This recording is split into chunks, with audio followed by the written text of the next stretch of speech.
अस्सलाम वालेकुम everyone. I hope आप लोग सब खैरियत से होंगे। काफ़ी सारी खबरें हैं भाई।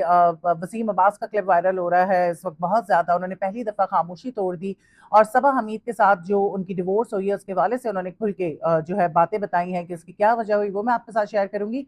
लेकिन रेहान तारिक जो है पॉडकास्ट होस्ट, जो कि काफ़ी कंट्रोवर्शियल टॉपिक्स जो है पिक करते हैं, सवालात उनके काफ़ी कंट्रोवर्शियल होते हैं, खबरों में वो रहते हैं और बहुत बहुत सारे लोग उनको बहुत पसंद करते हैं और बहुत सारे लोग जो है उनको गालियां भी देते हैं, उनको बहुत नापसंद करते हैं। वो लंदन गए हुए थे, लंदन से उनकी वापसी हुई और उनकी वापसी जैसे ही हुई पाकिस्तान वो पहुंचे तो टर्मिनल पे इमिग्रेशन के टाइम पर इमिग्रेशन ऑफिसर ने उनको गिरफ्तार कर लिया। ना ही इमिग्रेशन ऑफिसर्स को इस बात का इल्म था कि उनको क्यों गिरफ्तार किया जा रहा है, लेकिन वहां पे उनको आगाह किया गया कि भाई आपका तो टॉप लिस्ट में नाम शामिल है। और 4 घंटे उन्होंने इंतजार किया और उसके बाद उनको एनसीसीआईए की टीम आ गई और उसके जो अफसरान हैं उन्होंने उनको गिरफ्तार कर लिया और गिरफ्तार करके वो अदालत चले गए और वहां पे उनको पेश करना था।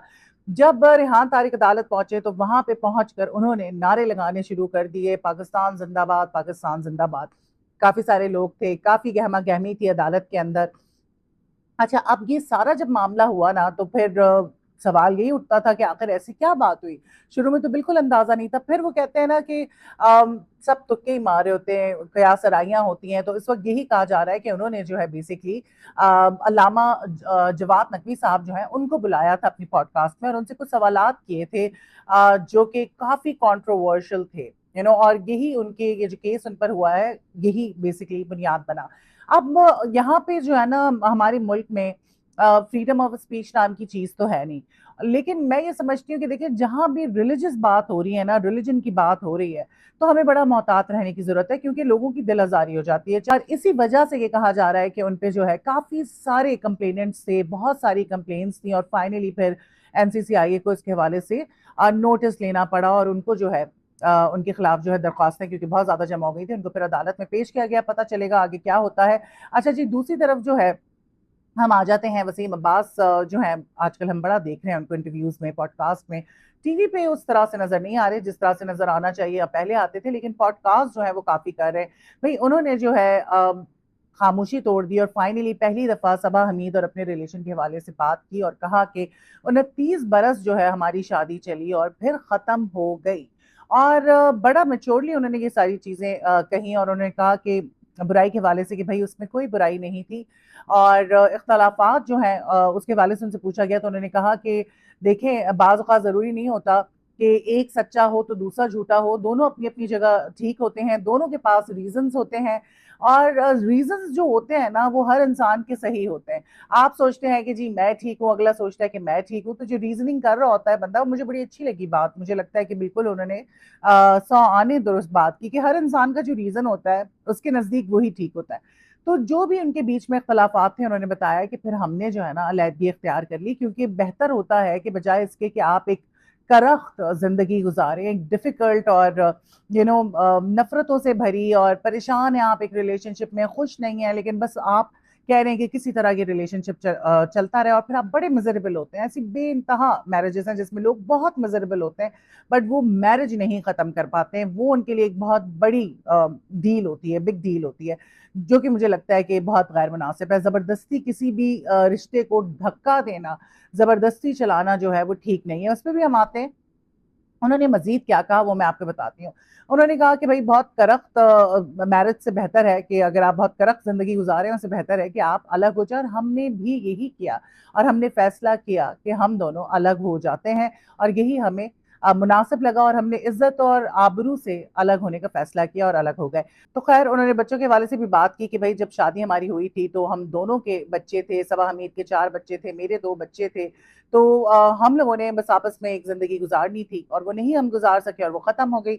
और उनका ये भी कहना था कि पूछा गया कि आप उनके साथ काम करेंगे या आपने उनके साथ काम किया है डिवोर्स के बाद। तो उन्होंने कहा कि एक प्रोजेक्ट था जो इस वक्त ऑन एयर हुआ हुआ है, जिसमें मुझे और उनको एक साथ काम करना था, लेकिन मैं नहीं कर सका बिकॉज मेरी तबीयत खराब हो गई थी, लेकिन मैं जरूर करूंगा। तो इस बात पे मुझे थोड़ा सा फिर हुआ कि यार ये इन लोगों ने अजीब सा फैशन बना लिया है। जैसे हमने देखा था फरियाल गौहर को और जमाल शाह को, जिस तरह बैठे थे, जिस तरह फ्लर्ट कर रहे थे, जिस तरह की बातें कर रहे थे।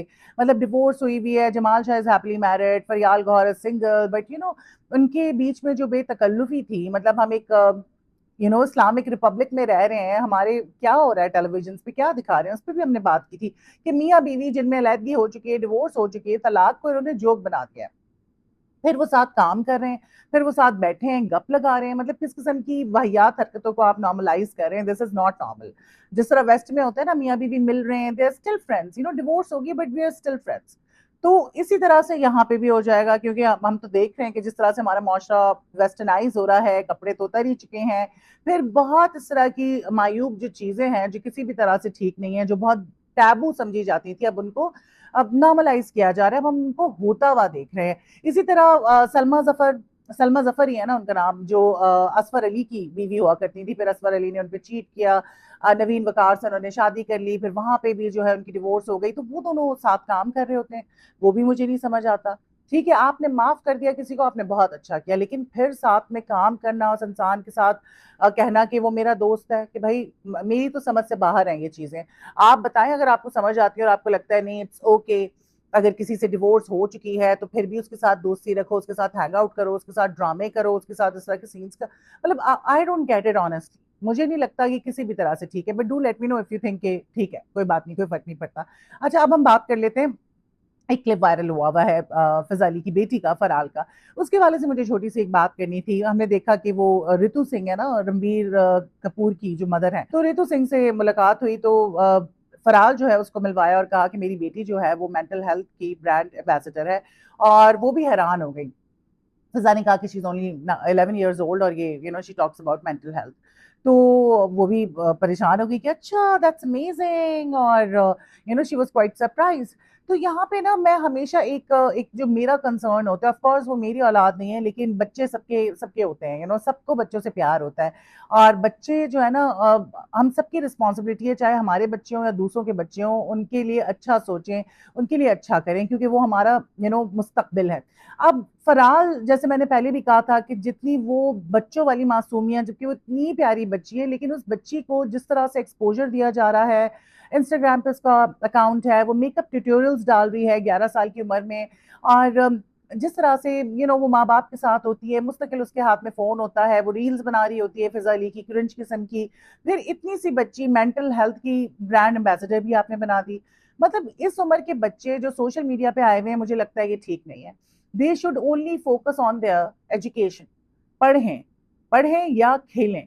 इस वक्त आपकी ग्रोथ हो रही होती है, मेंटल ग्रोथ भी हो रही होती है और फिजिकली भी आप ग्रो कर रहे होते हैं, तो इस वक्त आपको जरूरत होती है पढ़ाई की, तालीम की, और दूसरी चीज होती है आपको खेलने कूदने की, फिजिकल एक्टिविटी की।